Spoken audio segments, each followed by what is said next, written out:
దూత media, power of news. Hi hello నమస్తే, welcome to దూత మీడియా.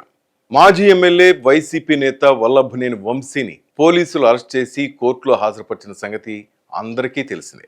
న్యాయమూర్తి వంశీకి 14 రోజుల రిమాండ్ కూడా విధించారు.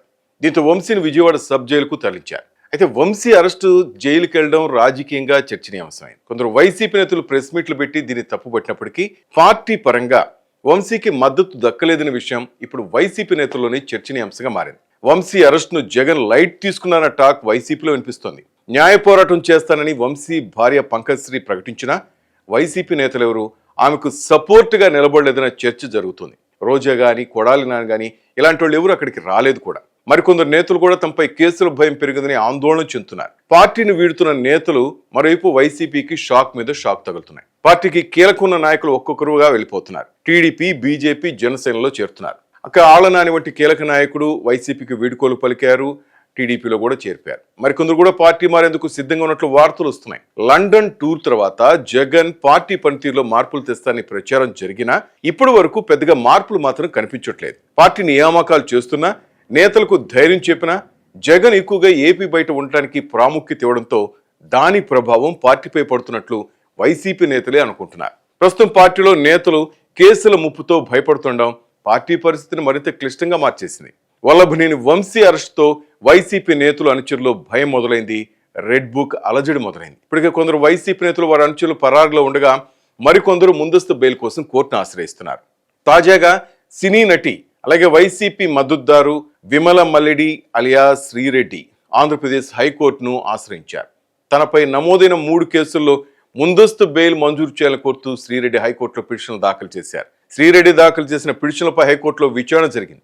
అయితే ఈ వ్యవహారంలో పూర్తి వివరాలు కోర్టు ముందు ఉంచాలని పోలీసులను హైకోర్టు ఆదేశించింది. ఇందుకు సంబంధించి తదుపరి విచారణ ఫిబ్రవరి 21వ తేదీకి వాయిదా వేశారు. ముఖ్యమంత్రి అలాగే ఉప ముఖ్యమంత్రి, మంత్రులు లోకేష్, వంగలపూడి అనిత, వారి కుటుంబ సభ్యులపై సోషల్ మీడియాలో అప్పట్లో ఈమె అనుచిత పోస్టులు పెట్టింది శ్రీరెడ్డి. సో వివిధ పోలీస్ స్టేషన్లు కేసులు నమోదైన సంగతి తెలిసింది. దీంతో శ్రీరెడ్డిని పోలీసులు విచారణకు పిలుస్తారనే ప్రచారం కూడా సాగింది. మొత్తం మీద వంశీకి తోడుగా శ్రీరెడ్డి కూడా జిల్లా జైలుకి అవకాశం ఉందంటూ అందరూ కామెంట్లు కూడా చేస్తున్నారు. మొత్తం మీద ఆమె కూడా ముందస్తు బెయిల్ మంజూరు చేయాలని కోరుతూ హైకోర్టును ఆశ్రయించారు. ఇక తనపై పోలీస్ కేసుల నేపథ్యంలో గత ఏడాది నవంబర్లో తను క్షమించాలని కూటమి ప్రభుత్వ పెద్దలను రిక్వెస్ట్ కూడా చేశారు ఆమె. చంద్రబాబు, లోకేష్లతో పాటు వారి కుటుంబ సభ్యులకు, పవన్ కళ్యాణ్తో పాటు ఆయన కుటుంబ సభ్యులకు క్షమాపణ చెప్తూ ఓ వీడియో కూడా విడుదల చేశారు. అలాగే సోషల్ మీడియాలో అసభ్యకరమైన కామెంట్స్ పెట్టిన వైసీపీ కార్యకర్తలను సైతం క్షమించాలని కోరారు.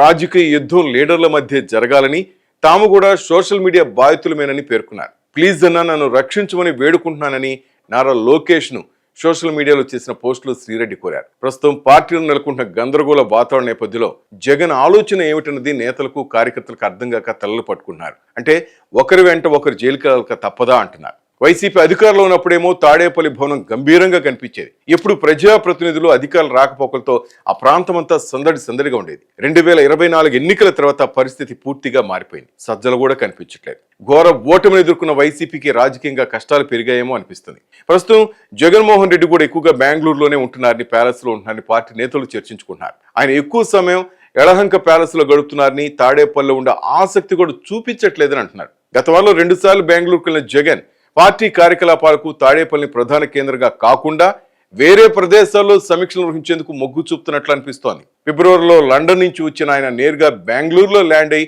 ఆ తర్వాతే తాడేపల్లికి వచ్చారు. పార్టీ నేతలతో భేటీ అయితే జగన్ 2.0 చూపిస్తానని, క్యాడర్కు అధిక ప్రాధాన్యత ఇస్తా అని చెప్పారు. కానీ ఆయన ఇచ్చే ప్రకటనలకు భిన్నంగా తాడేపల్లి కార్యాలయంలో ఆయన సమయం గడిపే విధానం మారిపోయింది. దీనివల్ల ప్రతిపక్షాలేమో జగన్ ఆంధ్రప్రదేశ్కి అతిథిగా మారిపోయారని విమర్శిస్తున్నారు. అటు నగర్లో సమస్య కూడా అలాగే ఉంది. గాలోడు వస్తే రానంటూ ముద్దు కృష్ణ నాయుడు కొడుకును ఉద్దేశించి రోజా చేసే కామెంట్స్ కూడా అక్కడ పెను దుమారాన్ని రేపుతున్నాయి. మొత్తం మీద వంశీ తర్వాత వికెట్ ఎవరు, కొడాలి నానినా, శ్రీరెడ్డినా, లేక అంబటినా, రోజానా, ఇక ఎవరు అంటూ కూడా ఇప్పుడు చర్చ సాగుతోంది. కానీ ఇక్కడ జగన్ మాత్రం పట్టించుకునే స్థితి లేదంటూ అందరూ అనుకుంటున్నారు. మరి మున్ముందు ఎటువంటి రాజకీయం ఆంధ్రప్రదేశ్లో నెలకొంటుందో వేచి చూద్దాం. హాయ్, నేను మీ ఆర్పి పట్నాయక్. ప్లీజ్ సబ్స్క్రైబ్ టు దూత media. For more updates please subscribe దూత మీడియా.